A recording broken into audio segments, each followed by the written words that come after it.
Hey everybody, Adam Goodwin here again. I want to quickly talk about something that is all over the news, very important, very critical to what everything that's going on in the world. We just witnessed the murder of thought leader Charlie Kirk, and that is absolutely deplorable. There is nothing okay about murdering a person for their views and for their words. Charlie Kirk used the statement, when people stop talking, that's when violence starts happening. And I'll take it a step further. When you start labeling people with one word labels, you dehumanize them. And when you dehumanize them, you can start taking from them. When you can start taking from them, you can start segregating them. And then when you can start segregating them, you've got the propensity towards violence. I've seen on the news that and online, there are people who are laughing and giggling, and that is absolutely abhorrent. I cannot imagine that being okay. However, I'm going to pause this, breathe, come back to it for a second here. In my travels, I talk to a lot of people. I know a lot of people. Granted, it's a small bubble in the big picture, but it's a fairly big bubble in the world, right?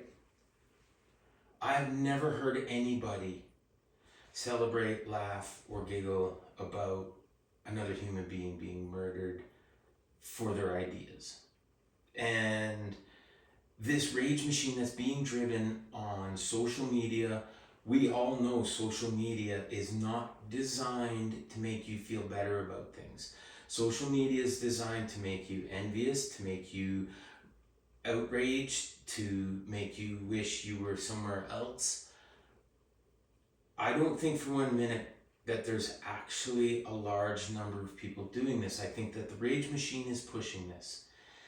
We, as caring human beings, need to make sure that we don't get caught up in this. We don't want to allow some bot, which is likely the case in a lot of these things, a bot making up rage-driven driving factors and statements. Let's always remember that when we're talking, you're talking to a person. When you're on the keyboard, the clackety-clack keyboard warriors, the video chats, it starts to get a little better. The face-to-face, all of a sudden you've got a connection.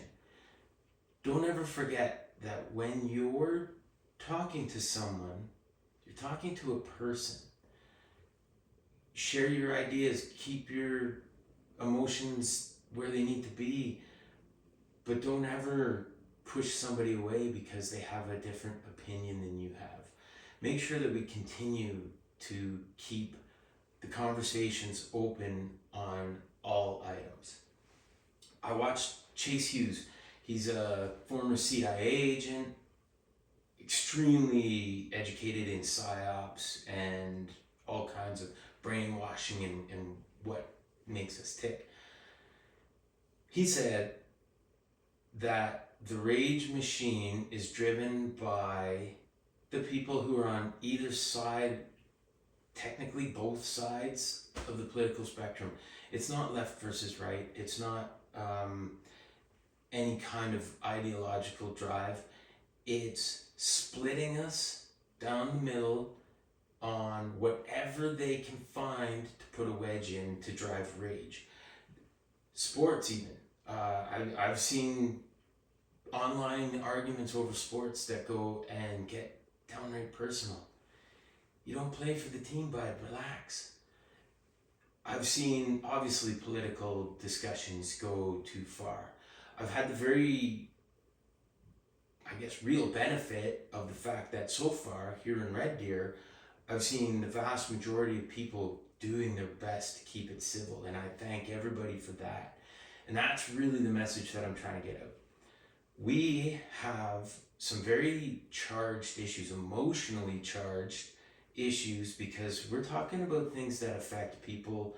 We're talking about people's livelihoods, people's safety, people's ability to feed their family, and it can tend to get very echo chamber-y, where you get stuck in a mindset and you find a couple people who help build that up, and you build each other up in a way that isn't helpful. Keep the conversations open. Don't allow yourself to get drawn in. When you find yourself getting angry about a position, pause, breathe, ask yourself, come from a position of grace. Did this person genuinely come out today to cause me grief and ruin my day? Probably not. You can almost guarantee not. There's probably 1 out of 100, maybe that's even high. There's very few people who really do that. Always try to come from a position of grace and allow the person sometimes to vent and then carry on and try to guide the conversation. If you find yourself in a conversation that you are just wildly uncomfortable with, bow out.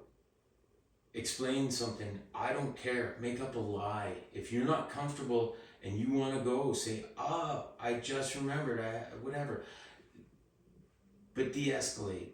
Don't be part of it. Don't let your emotions match their emotions, and don't let things scale up.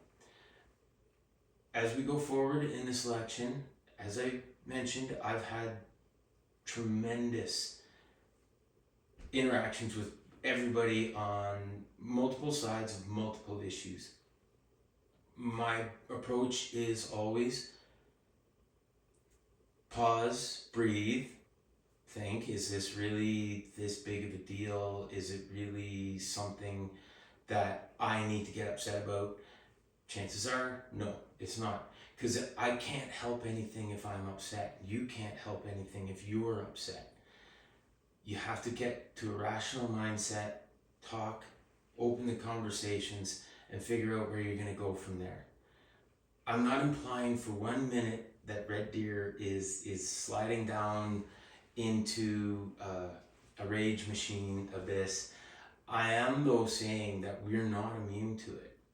When you see 5 or 6 things that just repeat and get you wound up, you need to make a conscious effort to pull yourself out of there. Pull yourself out of it, talk to somebody, talk to whomever you trust, your own personal board of directors, the folks that you really confide in, and help pull yourself back. So, to recap, it's an absolute atrocity. Charlie Kirk being murdered for being outspoken and having views is terrible. The laughing, the giggling is almost worse, but it's not as prevalent as you would think.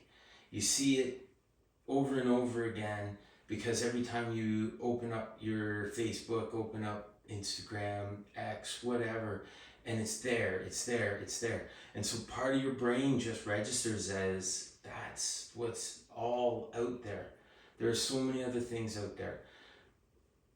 Take time, pull away, and continue the discussions and come from a position of grace. I'm going to have a lot of discussions with a lot of very, very intelligent people, and I'm going to have a lot of discussions with a lot of intelligent people who are emotionally wound up. I promise you, I will always respect your opinion, hear you out, and talk. I'll never shut you down. You'll never hear me using the one-word label, and I will always keep the conversation going for the sake of humanity, decency, just being a good person. Thank you very much. I know I rambled a little bit on this one. It really hits home, though, when I see my family members posting that they're saddened and sickened by people laughing about something like this.